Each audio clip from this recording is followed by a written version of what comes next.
The optimized figure 8 knot starts by having the right amount of rope available to finish the knot. To measure that, I like to grab the end of the rope and pull back like I'm shooting an arrow from a bow.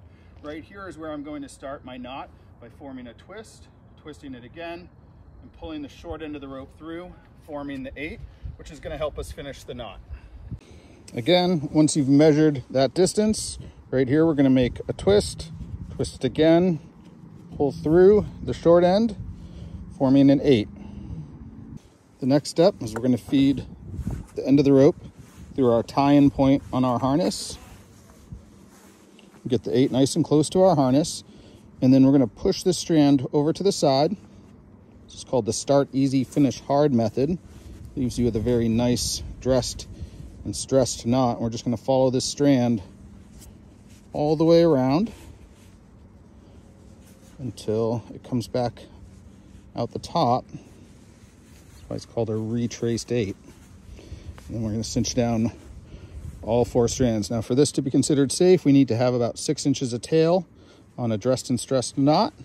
I like to make the little hang 10. Say, yep, that's just enough tail for this to be good. No need for a backup knot or any other half hitch or anything up here. Now in this case, I've tied it purposely and have too much tail left over. This is too long. It's not very efficient use of rope, but if you end up in this situation, one thing you can do is called the Yosemite finish, where you take that end and you wrap all the way around the rope here, and then it's going to get tucked back down into the bottom of the knot here. There's a couple different variations of this. This one I believe is the strongest, called the Yosemite finish or the Yosemite tuck. It leaves you with a nice clean profile here. I think that looks like a 9. And now the tail is out of the way. Down here, I'm not going to accidentally clip it while I'm lead climbing.